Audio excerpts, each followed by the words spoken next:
time that we usually designate for any questions that may have arisen that people would like to ask. Questions about what I've said, questions about practice, these kind of questions.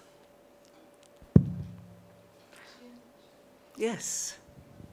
Ajahn, I was reflecting on the concept of Mara since this morning and last night, and I just wanted to get some reflection from you on, do you think it's an external force or is it something in our minds, the concept of Mara? And also they say that just before the Buddha got enlightened, Mara came with his entire army and sent his daughters to lure him. I mean, for us, just sleep is a huge deterrent. I don't know what an army would feel like. But all he said was, I see you. And that defeated him. So is it as simple as that to just defeat such a powerful force? I mean, Quick answer to the last part of your question is that it's as simple as that, but it's not as easy as that, because we don't always see clearly what the problem is, what's happening. You know, Mara has a brilliant capacity to delude and confuse us, to make us believe things are there when they aren't really there. And until we recognize that that's what's happening, we're deluded, we're pulled into it. And we can spend a long time struggling, fighting, battling with Mara without really just recognizing that all we need to do is just say, okay, I see you, I know you, Mara. And you can't actually fake it. So, because Mara's quite clever and sensitive, Mara knows if you're just pretending.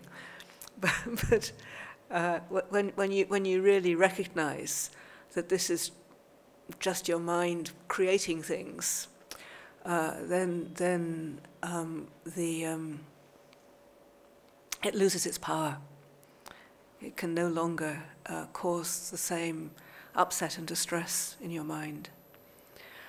So whether Mara exists externally or internally, I don't know, actually. I don't know. I mean, the way that, I mean, as a Westerner with a Western mind, I tend to sort of see it as being like psychological phenomena. You know, that it's a way that the mind plays tricks and confuses us. Looking into the scriptures, and you read stories about Mara and the Venerable Moggallana, Mahamoggallana, had several lifetimes, I think, as Mara. So, and these are described in the scriptures, incidents from those lifetimes. Also, the Buddha says it's one of the impossible things is for a woman to be a Mara, which I always find sort of slightly reassuring, actually. we could be one of Mara's daughters. But,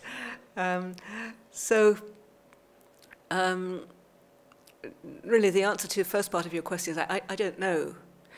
But what I do know is that I find it helpful to reflect on it as something that arises in the mind. And so that's the way I approach it in my own practice, and that's the way I encourage others, because I'm not aware, I'm not familiar with any other manifestation.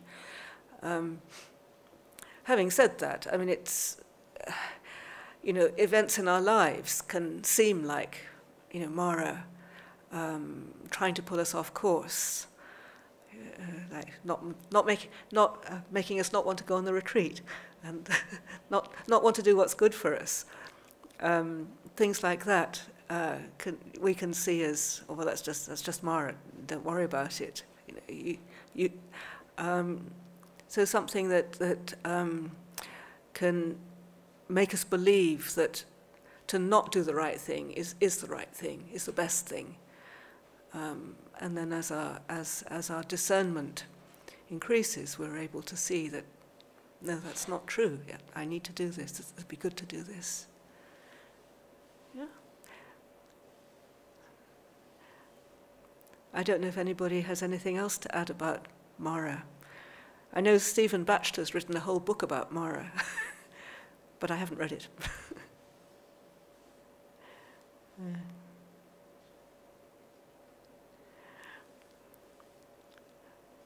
Okay, any other questions?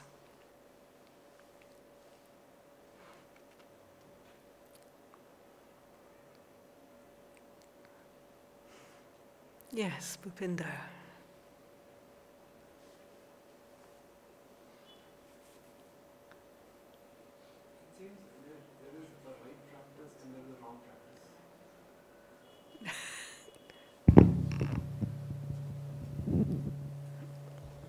Okay, so it seems there is a right practice and there is a wrong practice.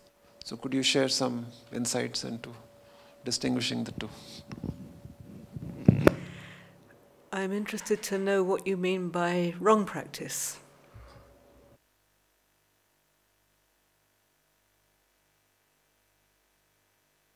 Which is increasing delusion, not freeing us, not giving us peace of mind, a kind of practice where we may go astray.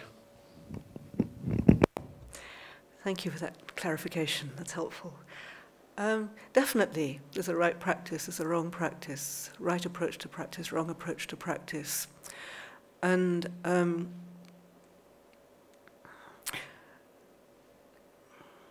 sometimes we may spend some time engaging in practice in the wrong way. And one of the things I've noticed is that actually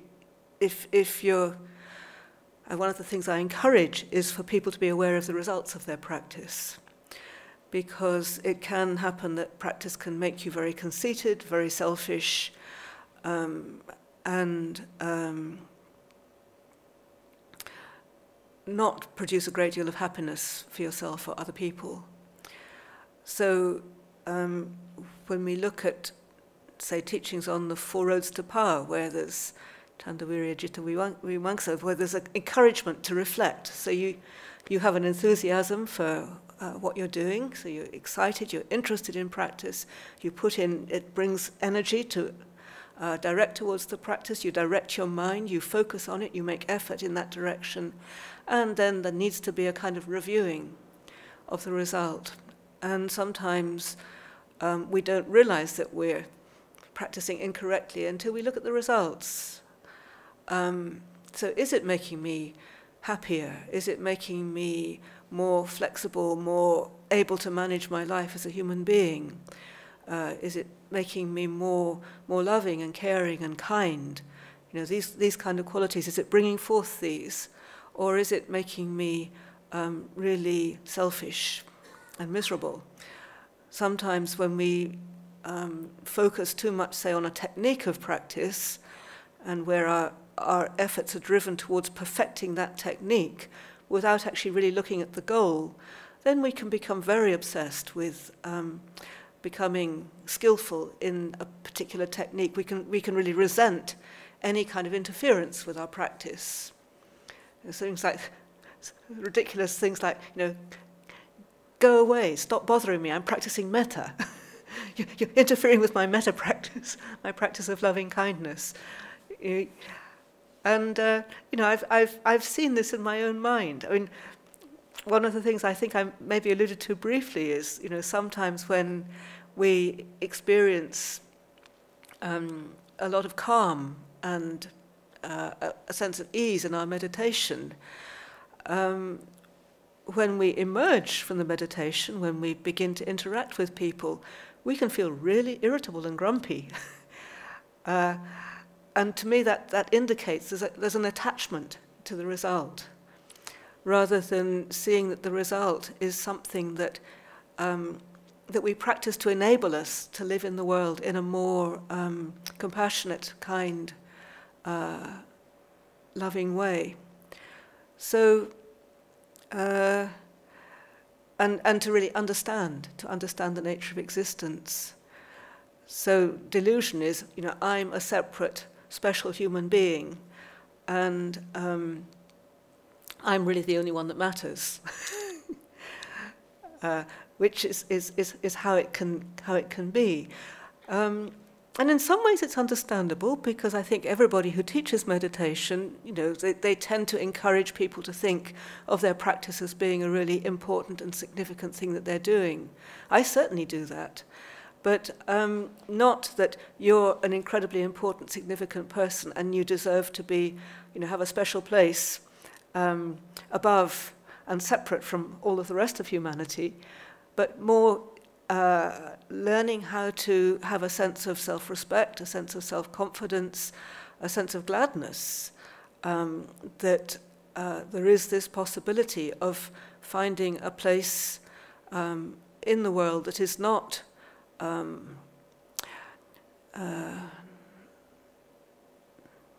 whereby one is kind of integrated in a skillful way with in society. This doesn't mean that necessarily that you have to immerse yourself in the less skillful aspects of society. In fact, the first verse of the Mahamangala Sutta, as you probably know, is to stay away from people who don't have this interest in practice, who are guided by selfish, whose lives are ruled by selfish desires, selfish, unwholesome, unskillful desires, but rather associate with people who are going to support you on your journey to liberation. So it's not saying that you have to be totally in the world and trying to take on the whole world to transform it, but more that you're willing to be a part of humanity, to exist as part of humanity, and to, if you find yourself in those kind of situations, you respond as skillfully and kindly as you can. So we usually can tell if we're on the wrong, going in the wrong direction just by the results. The intention is very important. Motivation. We're not, and the Buddha points to the fact that the really the only valid goal is perfect liberation, nibbana. But there are different stages along the way. So you perfect, you work towards cultivating sila and then focus and restraint and so on. But we're not doing it to become. If we see it as being a practice to perfect, just to perfect sila without insight, then we're stopping short of the goal. So I think just keeping the goal in mind and having faith that we have the capacity to realize that goal, and at the same time being willing to begin where we are. Just one step at a time. What's the suffering right now that I can understand and let go of? And even if it's something that we feel a little bit ashamed about, that we'd rather people didn't know about, it can be a very private little process. We can work on it internally. We don't have to tell the whole world about our problem, but we can work on it and transform that, and then carry on with our lives. And each time we come up against something where there's a struggle, then we take an interest and learn from it. So having the goal in mind, but also having our feet on the ground and where we are. Remembering that every single one of the Buddha's disciples, the Buddha himself, began in a state of delusion, weren't seeing things clearly, but step by step they came to understand more and more clearly. So having an intention, having the right intention, making the right kind of effort, and not being satisfied with anything short of perfect freedom. And as I said, sometimes we only recognize it when we're not perfectly free. We might think, oh, I'm perfectly free. And then somebody comes along and upsets us. stands on our toe, and suddenly we realize that we're not at all perfectly free. We can get really angry about these kind of things. So I think, okay, that's all right. There's still work to be done. I'm not a perfectly liberated arahant yet, but I'm working in that direction. And so instead of resenting things that let us know that we're not liberated, you know, if only this situation hadn't arisen, then I could still be in my state of bliss. We can be glad about that. Aha, this is showing me where I'm still stuck, where I still need to do some work. So, I hope that's helpful.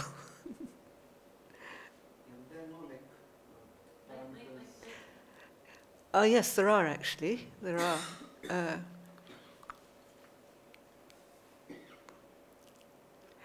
So you're asking me if there are any parameters, any ways that you can tell whether you're on track or not. Yes, there are 8, and I'm just wondering if I can remember them all. Mahapajapati, who was the first nun, she asked the Buddha about this, how she could continue her practice and be confident that she was actually practicing correctly according to the Buddha's teachings. And there's a similar teaching where a monk asks a similar question. And I might need some help here. Is the practice leading me to a state of passion or passionlessness? So is it increasing the inclination towards getting excited about things or upset about things? To notice whether that's increasing or diminishing. Is it leading to more attachment or to letting go? Is it leading to wanting much, sort of, to be ambitious, wanting a special position? Or is it leading to a kind of humility and modesty, not really being so concerned about whether people put you on a pedestal or whether you're sitting at the back of the hall somewhere? Is it leading to sociability or solitude? Am I always looking for company and trying to distract myself? Is it leading to putting forth energy? Does my practice lead me to kind of want to do more, or does it make me just not want to be bothered? Does it make me easy to support or difficult to support? Do I have a lot of very complicated needs and requirements? And I think there's one more. There's 8. I said all. Okay. I said effort. I said sociability. I said passion. Accumulation of rebirth. Yeah, that's the one actually. Always wanting to be creative and in an engaged, very personal kind of way. To a piling up of rebirth. I would need to talk more about these but these are ways that you, and the Buddha said, if you observe this, go to me, and if you notice that it's leading to more passion, if it's leading to more accumulation of rebirth, more attachment, more ambition, more lassitude, more sociability, more difficulty in being supported, then it's clear you're not going quite in the right direction. Your practice needs a little turning around. On the other hand, if it's leading to passionlessness, the sense of real calm and ease, not being so bothered about your position, not being able to let go, relinquish possessions, position, relationships, and so on, being energetic, enthusiastic about your practice, threefold energy, not inclining towards solitude, being easy to support. These are things that you can say, okay, this is okay. It's going in the right direction. Yeah. So, in a nutshell, is it making you more selfish or less selfish? More conceited or less conceited? Yeah. And we can see these things. Or maybe somebody gives us some feedback about them. So different ways we can observe.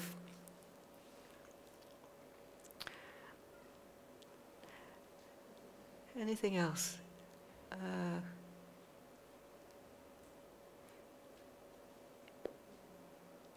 And another one here. Okay, so let's start off with Ajahn. Oh, so a cue.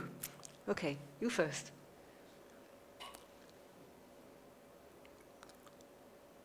To be being in seclusion and then practicing everything as per Dhamma really brings very good results, and one is able to be on the right path. But whenever there is an interaction with the world around you, and whatever is happening in the world, especially when you are confronted being somewhere part of that upheaval which is happening, it's very difficult to let go the ill will against some section of society who has really damaged you, tarnished you, and given you a lot of hurt. So it keeps on coming back, in spite of all the metta, everything being, trying to do that mentally, but somehow it really doesn't go. So that is a big problem. Thank you for that question. It's a very, very important question. And I think it's something that anybody who comes on retreat will probably be able to relate very clearly to that question, because when on retreat, obviously we're many people together, but we're quiet. We're not interacting a lot. It's a kind of seclusion, like withdrawing the awareness to focus inwardly. Not quite as secluded as when we're in a cave somewhere, but secluded to some degree. And we can calm down and we can feel that we're making really good progress. And then we go out into the world or home to our families and suddenly we think, oh dear, I haven't made such good progress as I thought. Or there's still these problems here. And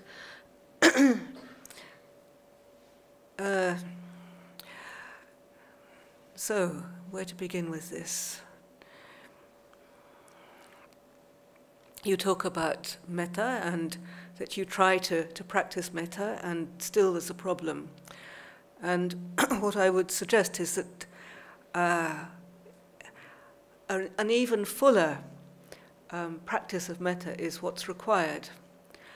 A fuller practice of metta that also encompasses your own being and your own struggle. So what I suspect you feel when you are back in the world again and things are upsetting you, what I suspect you may be feeling is, oh, I'm no good, my practice obviously isn't strong enough, I should be doing more, what have I done wrong? Thinking of all the things that are not quite good enough and struggling with that, wanting to have done better in some way. So a bit of discouragement. So I would suggest that metta in this situation is more of a kind of kindness and an acknowledgement that, okay, you're still affected by these things. You haven't got beyond them. They still affect you. This can support a sense of inner relaxation. If somebody says, don't worry, this is normal, this is understandable, you can think, oh, okay, I'll stop worrying about it.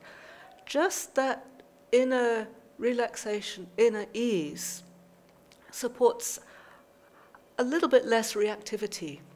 You're less irritated because you're relaxed inwardly.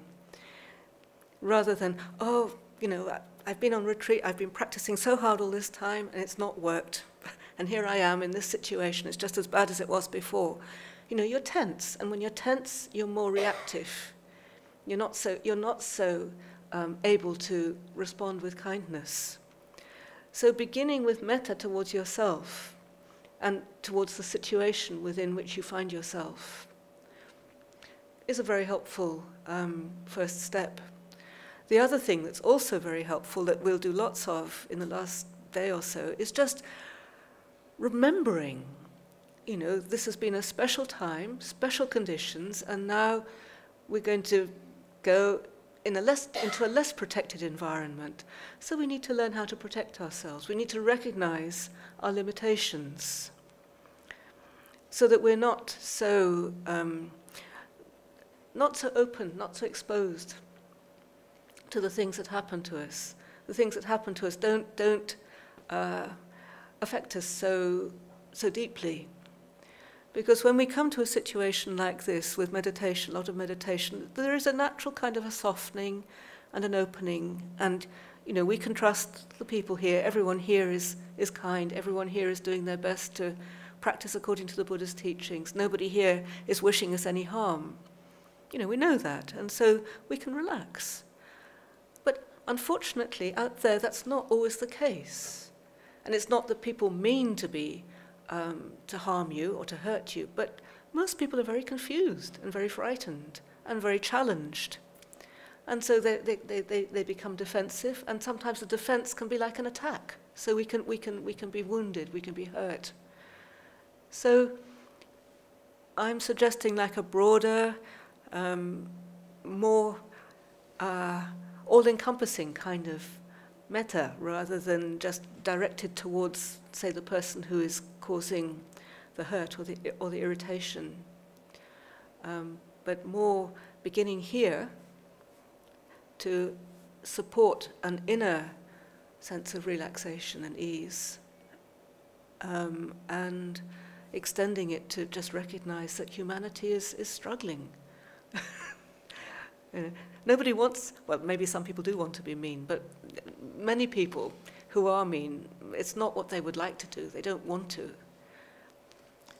So it's interesting, I find it very interesting reflecting on His Holiness Dalai Lama, because even though his people have suffered untold hardship and pain and sorrow and, terrible, terrible things. They're so terrible I can't read some of them.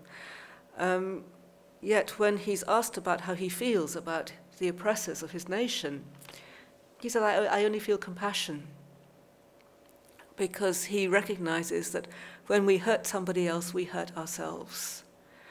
And sooner or later, there's going to be some kind of repercussion, some kind of pain.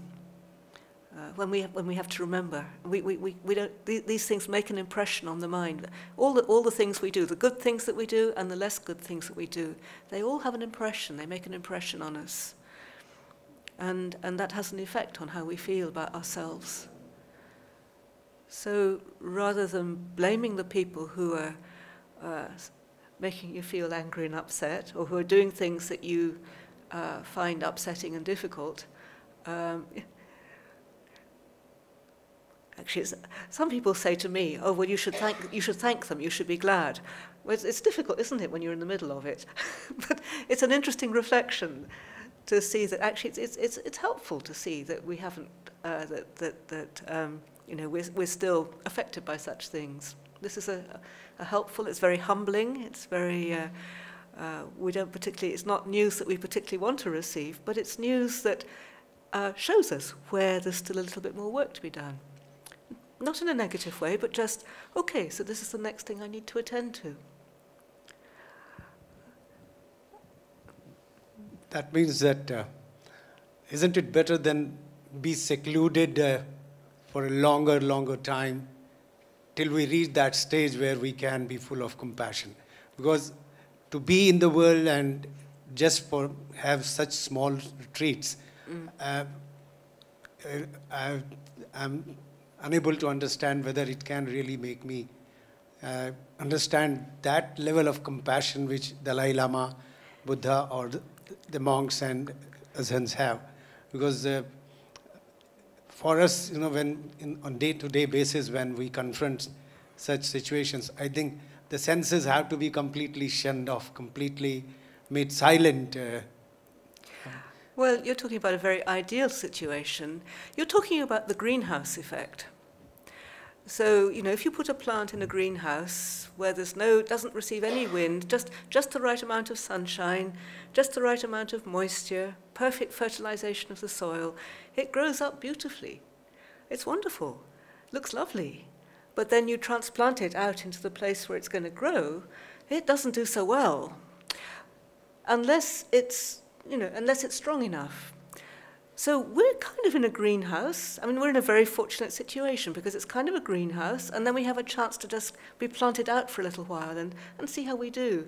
And if we've done the practice, if we've cultivated our sila, that's very important, then the chances are that the roots are beginning to penetrate into the earth. We're beginning to cultivate a little bit of stability, so that even if the wind kind of comes and batters us, we can sort of be blown around a bit. We might lose a leaf or two, but there is a sort of a kind of maturation process that can happen. It might not be quite such a beautiful, wonderful flower as the greenhouse one, but it'll be all right. It'll live. It'll survive. So I would say that both are useful, and I think there are beings for whom the solitary practice, living in a cave, is appropriate.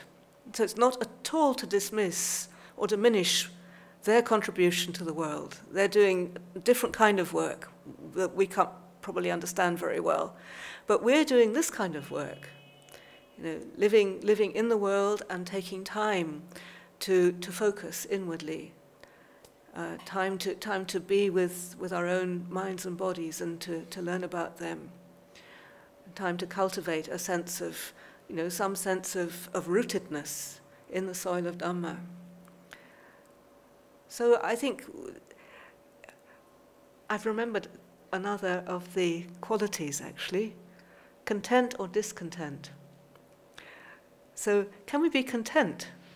That's right, santuti or asantuti. That's very important. Can we be content?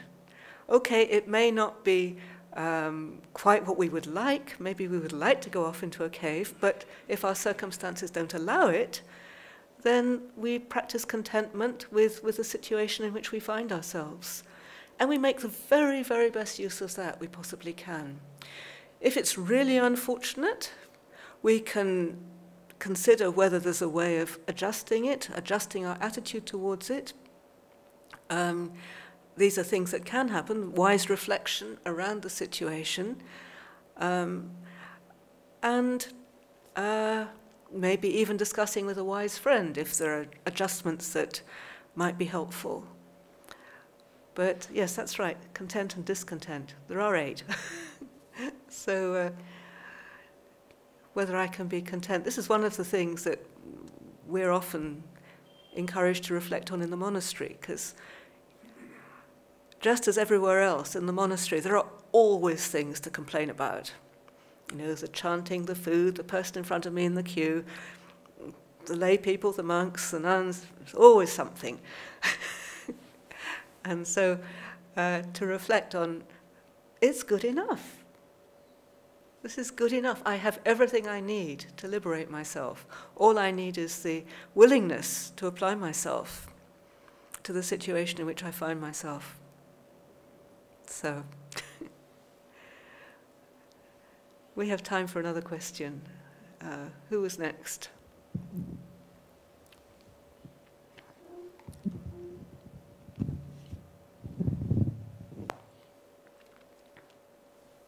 I think there was some over here.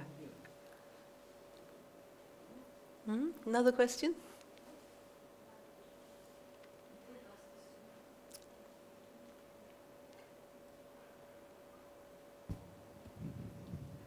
Ajahn, this may be not directly related to practice. I mean, not how to practice, but when we, get on the path to Dhamma, then there is sense of, involving the family members and close relatives to be able to share with them what we have. And as I was reflecting on it, I thought that an extension of this is also a desire to be accepted for what I am doing, to see that they understand what I'm doing and to accept me or my path in that sense. So I wonder that, monastics, when they leave their homes and, they're leaving their families, it must be very difficult or could be difficult for their parents or family members. How do they, how does that understanding happen? Is there a way? Is that necessary? Because is that a mandatory requirement? So a couple of thoughts around it, if you can share some reflections. Certainly, I have experience. And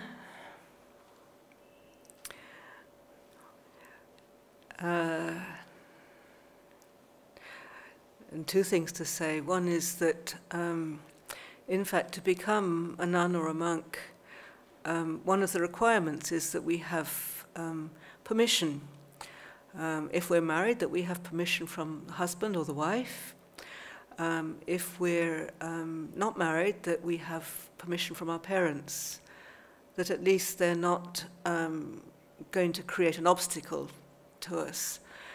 In the West, this has sometimes, in some situations, been extremely difficult because for some parents, it's an almost intolerable situation they find themselves in. They find it very, very hard to understand and to bear the choice of the son or daughter. So I don't think there's ever been anybody, as far as I'm aware, who's been told that who's been refused admission as a nun or a monk because they haven't had permission or some kind of a agreement or consent of some sort from their close family. But it's certainly sometimes it's very difficult. In my case, my family, they knew they couldn't stop me, really. By that time I was in my early 30s, and so, I was an adult, and I wasn't married, and I think they would much rather I'd decided to do something else. Fortunately, I didn't realize the extent of their unhappiness. Otherwise, I think that would have made it even more difficult for me to take that step. But what helped was knowing that I was certainly not intending any harm. I had no intention to hurt them, and I was doing it because I thought it was the best thing I could do with my life. My intention was to serve, not to cause harm to anyone. Ajahn Sumedho was very helpful in a comment he made at one time. If you really want to help your parents, then this is the best thing you can do. He said that because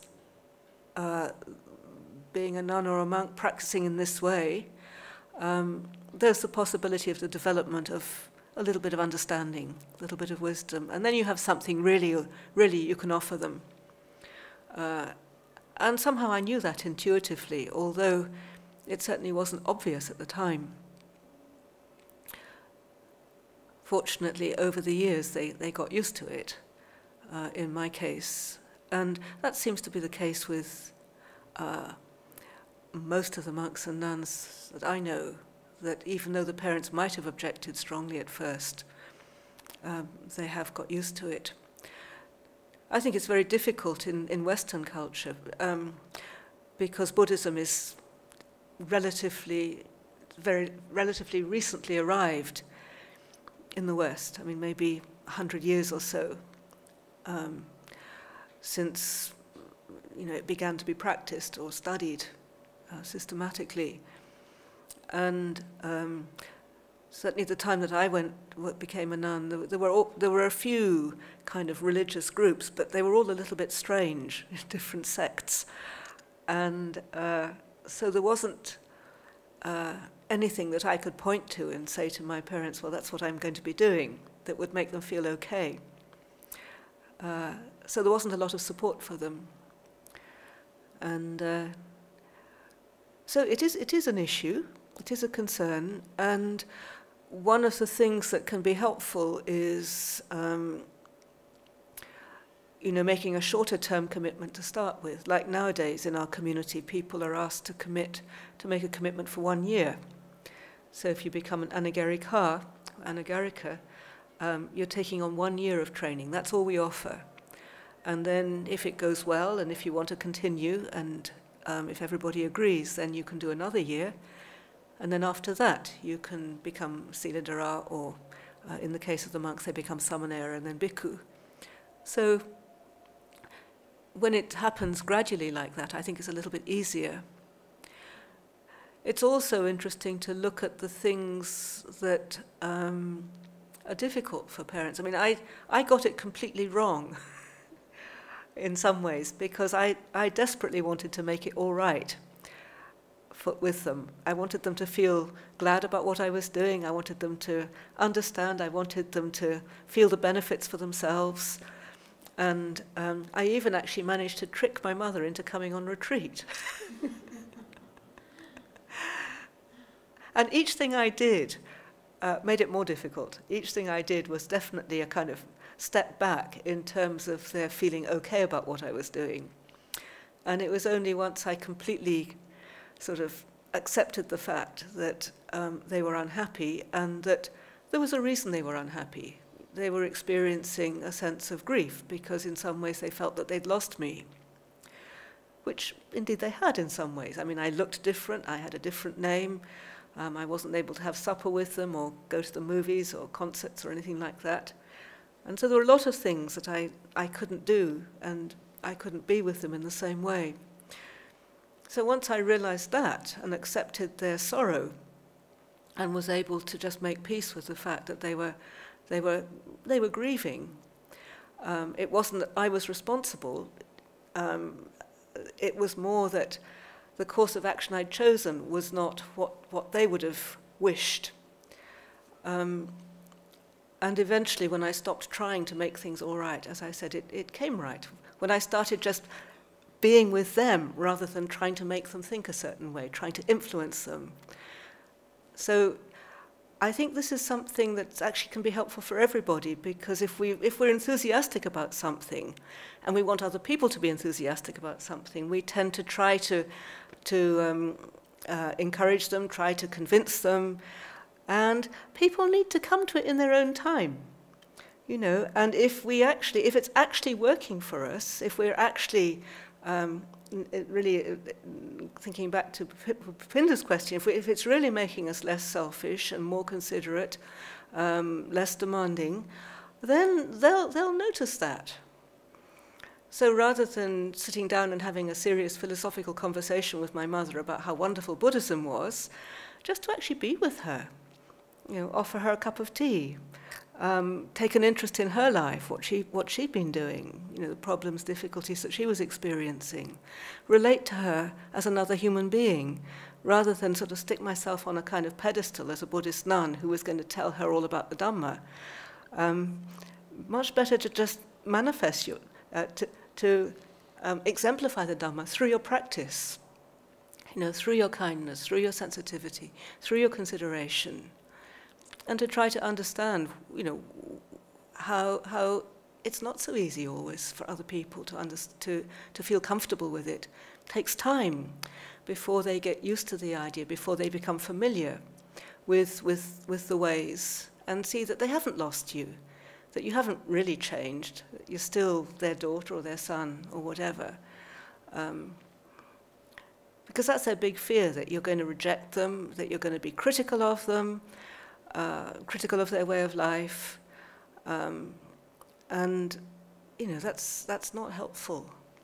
So a lot of reassurance really they need. It's all right. I'm not leaving you. I'm not rejecting you.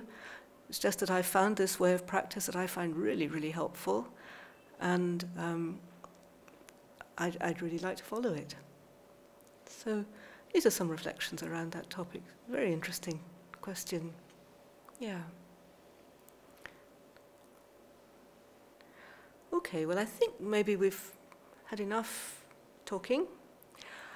And I think Deepti mentioned that I would like to sort of offer to be available if people want to talk to me individually.